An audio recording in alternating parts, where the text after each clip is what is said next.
Hello students, हमारे इस channel में आप सभी का स्वागत है। और आज के इस वीडियो में हम लोग डिस्कस करने वाले हैं electric field due to a uniformly charged infinite plane sheet.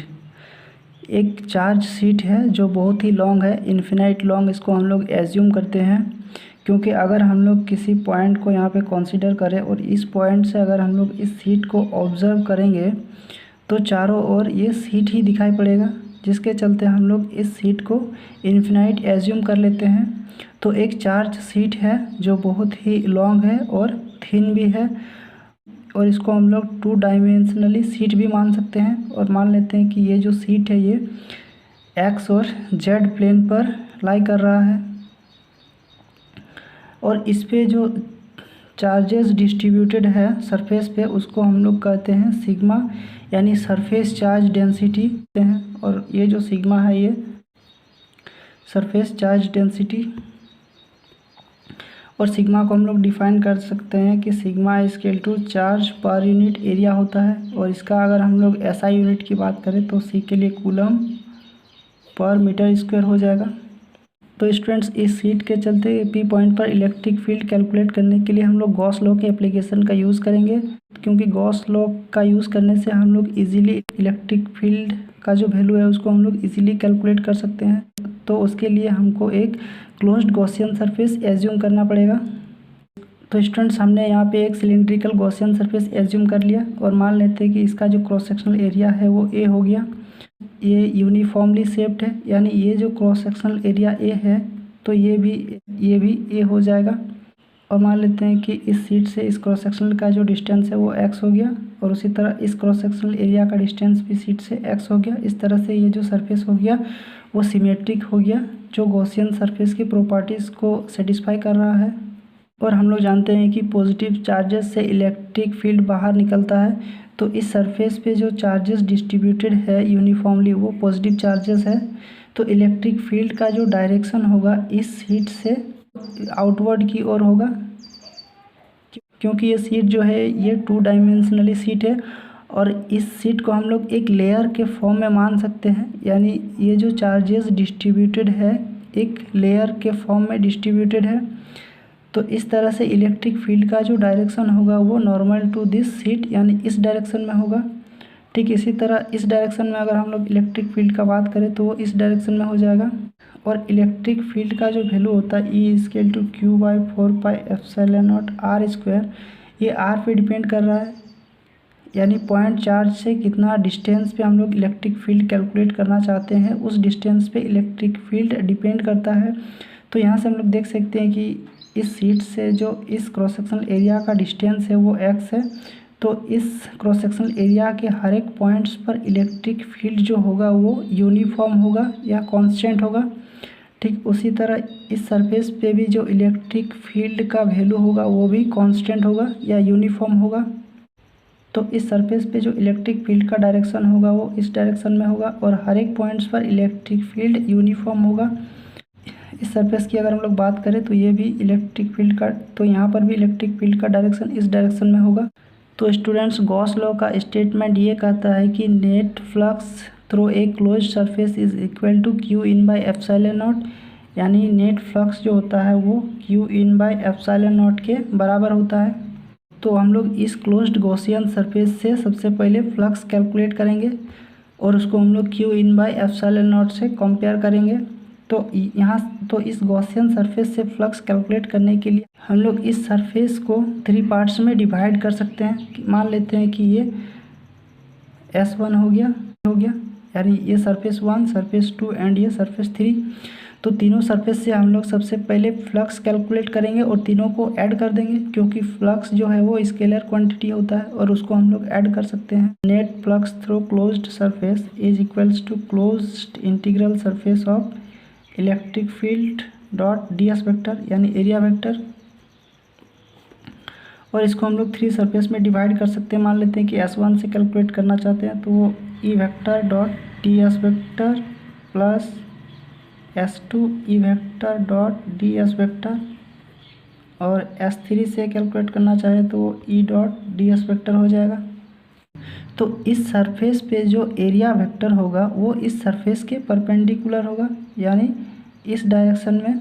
Area vector का डायरेक्शन होगा n यूनिट कैप, और इस कर्व्ड सरफेस पे जो एरिया वेक्टर होगा वो इस डायरेक्शन में होगा। उसी तरह इस कर्व्ड सरफेस पे जो एरिया वेक्टर होगा वो इस डायरेक्शन में होगा। तो हम लोग यहाँ से देख सकते हैं कि एरिया वेक्टर और इलेक्ट्रिक फील्ड के बीच जो एंगल है वो 0 डिग्री है, क्योंकि इलेक्ट्रिक फील्ड और एरिया वेक्टर दोनों एक ही डायरेक्शन में है, तो दोनों के बीच जो एंगल है वो 0 डिग्री हो गया। और अगर हम लोग इस सरफेस की बात करें कर्व्ड सरफेस की, तो कर्व्ड सरफेस के हर एक पॉइंट्स पर एरिया वेक्टर जो होगा वो नॉर्मल टू दिस सरफेस होगा, और इलेक्ट्रिक फील्ड का जो डायरेक्शन होगा इस डायरेक्शन में होगा। तो दोनों के बीच जो एंगल होगा वो 90 डिग्री होगा, यानी एरिया वेक्टर और इलेक्ट्रिक फील्ड के बीच एंगल 90 डिग्री। अगर हम लोग यहाँ पे कोई पॉइंट मान लें तो यहाँ भी जो एरिया वेक्टर का डायरेक्शन होगा वो इस डायरेक्शन में होगा, और इलेक्ट्रिक फील्ड के बीच और इलेक्ट्रिक फील्ड इस डायरेक्शन में होगा, और दोनों के बीच जो एंगल होगा वो 90 डिग्री होगा। और अगर हम लोग इस सरफेस की बात करें तो यहाँ एरिया वेक्टर और इलेक्ट्रिक फील्ड के बीच एंगल 0 डिग्री, यानी यहाँ भी इलेक्ट्रिक फील्ड और एरिया वेक्टर का डायरेक्शन सेम है, तो यहाँ दोनों के बीच जो एंगल होगा वो 0 डिग्री होगा। तो यहाँ से हम लोग लिख सकते हैं S1 E ds cos theta, S2 E ds cos theta, S3 E ds cos theta. तो सरफेस 1 और सरफेस 2 में इलेक्ट्रिक फील्ड और एरिया वेक्टर के बीच जो एंगल था यानी वो 0 डिग्री, यहाँ पे भी 0 डिग्री था, लेकिन सरफेस 3 पे इस कर्व्ड सरफेस की अगर हम लोग बात करें तो यहाँ एरिया वेक्टर और इलेक्ट्रिक फील्ड के बीच जो एंगल है वो 90 डिग्री है, ये 90 डिग्री है। तो cos 90 का जो वैल्यू होता है वो 0 होता है, यानी ये पूरा क्वांटिटी जो है वो 0 हो जाएगा। और यहाँ से cos 0 1 और यहाँ भी cos 0 1, तो यहाँ से हम लोग लिख सकते हैं E ds cos 0 E ds cos 0 E ds cos 90 degree. तो ये पूरा 0 हो गया क्योंकि cos 90 0, और ये 1 और ये भी 1, तो यहाँ से हो जाएगा S1 E ds S2 E ds। और इलेक्ट्रिक फील्ड जो है वो S1 सरफेस पे और S2 सरफेस पे जो इलेक्ट्रिक फील्ड होगा वो कांस्टेंट होगा। तो यहाँ से हम लोग E को बाहर निकाल सकते हैं, तो E ये हो गया ds S1 E ds S2, और ये जो क्रॉस सेक्शनल एरिया का जो वैल्यू है वो A है, और उसी तरह इस क्रॉस सेक्शनल एरिया का भी जो वैल्यू है वो A है। तो यहाँ से हम लोग ds को अगर इंटीग्रेट करेंगे तो इसका वैल्यू A आएगा, तो ये हो जाएगा EA प्लस EA, और ये हो जाएगा 2EA। तो यहाँ से net flux through closed surface equal to 2EA हो गया। तो अगर हम लोग फाई की बात करें तो वो Q in by epsilon naught होगा, जहाँ पे Q equal to sigma into A होगा, क्योंकि जो क्लोज्ड सरफेस होगा वो ये वाला एरिया होगा, और ये जो एरिया है ये A के बराबर होगा, क्योंकि हम लोग यहाँ देख सकते हैं कि ये जो गॉसियन सिलेंडर है ये सिमेट्रिक है, और ये जो एरिया है इस क्रॉस सेक्शनल एरिया और ये वाले क्रॉस सेक्शनल एरिया के बराबर होंगे, यानी इसका वैल्यू यानी इस एरिया का वैल्यू भी A होगा। और इस सरफेस पे जो चार्जेस डिस्ट्रीब्यूटेड होंगे वो एक ही लेयर पर होंगे, क्योंकि ये थिन शीट है। तो इस पे जो टोटल चार्ज होगा वो सिग्मा टाइम्स A होगा, क्योंकि सिग्मा जो है ये चार्ज पर यूनिट एरिया है। तो इस वाले एरिया के लिए जो टोटल चार्ज इनक्लोज्ड होगा वो सिग्मा टाइम्स A होगा। तो यहाँ पे हम लोग Q इन यानी जो चार्जेस गॉसियन सरफेस के अंदर क्लोज्ड होगा वो सिग्मा टाइम्स A होगा।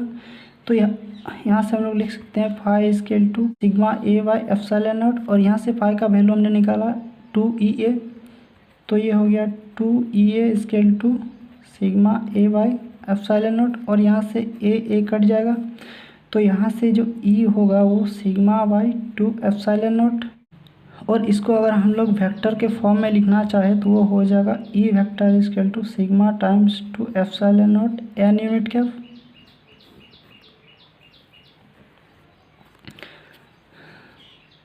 और ये n यूनिट कैप जो है ये प्लेन के नॉर्मल डायरेक्शन को शो कर रहा है, यानी हम लोग कह सकते हैं कि ये जो यूनिट वेक्टर है वो शीट के परपेंडिकुलर डायरेक्शन में है। और यहाँ हम लोग इलेक्ट्रिक फील्ड का एक्सप्रेशन देख सकते हैं कि ये इंडिपेंडेंट ऑफ एक्स है। तो हम लोग यहाँ से कह सकते हैं कि इस शीट के आसपास सेंट्रल पोर्शन पर इलेक्ट्रिक फील्ड का जो वैल्यू होगा वो E= σ/2 epsilon naught n unit cap. तो इस तरह से P पॉइंट पर भी जो इलेक्ट्रिक फील्ड का वैल्यू होगा वो E=σ2 epsilon naught n unit cap के बराबर होगा। तो स्टूडेंट इस तरह से हम लोग किसी चार्ज शीट के चलते इलेक्ट्रिक फील्ड कैलकुलेट कर सकते हैं किसी पॉइंट पर। तो स्टूडेंट्स आई होप कि ये वीडियो आपको अच्छा लगा होगा। तो इस तरह के और भी वीडियोस के लिए हमारे इस चैनल को आप सब्सक्राइब कर लीजिए और लाइक और कमेंट ज़रूर करें। Thank you.